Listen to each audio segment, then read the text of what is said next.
You a dangerous girl. Those eyes looking up at me. Wanna be my favorite girl.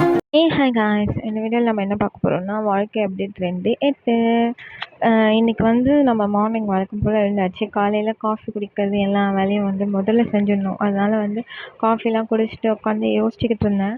நம்ம வாழ்க்கையில் என்ன தான் பண்ண போகிறோம், எதுக்கு இப்படி உட்காண்ட்ருக்கோம், தினமும் வேறு வாழ்க்கை அப்டேட் வேறு போட்டுக்கிட்டு இருக்கோம், என்ன தான் சாதிக்கிறோம் அப்படின்னு சொல்லி எனக்குள்ளேயே நிறைய கேள்விகள். அந்த கேள்விகளுக்கு எல்லாமே பதில் என்கிட்ட இல்லை.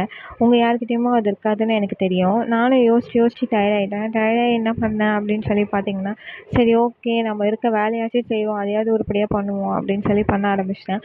உங்கள் எல்லாருக்குமே வந்து நிறைய டவுட்ஸ் இருக்கும் என் மேலே, எல்லாத்தையுமே நான் கிளியர் பண்ணுறேன், கவலைப்படாதீங்க. தென் வந்து நாள் லைவ் போட்டு கிளியர் பண்ணலாமா, இல்லை நார்மல் வீடியோஸ் மாதிரி போடவா, என்ன ஏது அப்படின்றத வந்து நீங்கள் கமெண்ட்டில் சொன்னீங்கன்னா நான் உங்கள் டவுட்ஸ் எல்லாத்தையுமே கிளியர் பண்ணுறேன், கவலைப்படாதீங்க. நிறைய பேருக்கு நிறைய டவுட் இருக்குன்னு எனக்கு தெரியும். வழக்கம் போல் யோசிச்சுலாம் முடிச்சுட்டு சரி ஓகே இருக்க துணி எல்லாத்தையும் துவைச்சி போடுவோம் அப்படின்னு சொல்லி நினச்சேன். வாஷிங் மிஷினை போடலாமே, நீங்கள் யோசிச்சிருப்பீங்க அந்த வாஷிங் மிஷினை நான் போட்டால் நம்ம இந்த எலாஸ்டிக் மாதிரி இருக்க துணி எல்லாமே வந்து இன்னுமே லூஸ் ஆகிடுது. அரை சைஸில் இருக்க பேண்ட் எல்லாம் கொஞ்ச நாள் கழிச்சு 1/4 சைஸில் ஆகிடும்னு நினச்சேன். ஆனால் பார்த்தா 3/4 சைஸ் ஆகிடுது அந்த பேண்ட் எல்லாமே. 3/4 சைஸ் ஆனால் அந்த பேண்ட்டை யார் போடுறதுன்னு எனக்கு தெரில. வெளியெல்லாம் போய் நல்லா ஆட்டம் போட்டோம்ல, வெளியே போகிற ட்ரெஸ் எல்லாம் அதில் போட்டால் 3/4 சைஸ் ஆகிடும். நான் இருக்கிறதே வந்து 1/4 சைஸ் மாதிரி தான். இல்லை 3/4 சைஸை போட்டால் நான் எங்கே போகிறது, பார்க்குறவங்களாம் சேர்ப்பாங்க.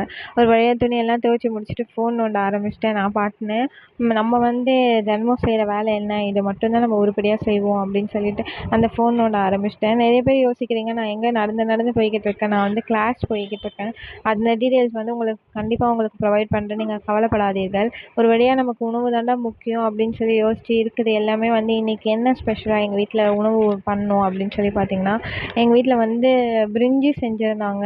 எங்கள் டாடி வந்து வெளியே போயிருந்தனால எங்கள் வீட்டில் யாரும் இல்லை, நாங்கள் மட்டும்தான் பிரிஞ்சி சமைப்போம் அப்படின்னு சொல்லி பிரிஞ்சி செஞ்சு நல்ல பிரிஞ்சை வந்து சாப்பிட்டேன். பிரிஞ்சி நான் வந்து டெய்லி என்ன சாப்பிட்றேன் நிறைய பேர் கேட்குறீங்க.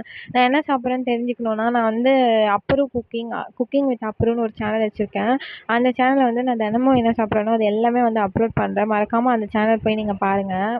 அந்த சேனலை பார்த்தா உங்களுக்கு கண்டிப்பாக வந்து தெரியும் நான் தினமும் என்ன கொட்டிக்கிறேன் அப்படின்னு சொல்லிட்டு உங்களுக்கு தெரியும். அதனால வந்து நீங்கள் கவலைப்படாதீர்கள். நான் என்ன சாப்பிட்றேன்னு கேட்கும்போது என்னால் ப்ராப்பராக நிறைய பேருக்கு ரிப்ளை கூட பண்ண முடியல.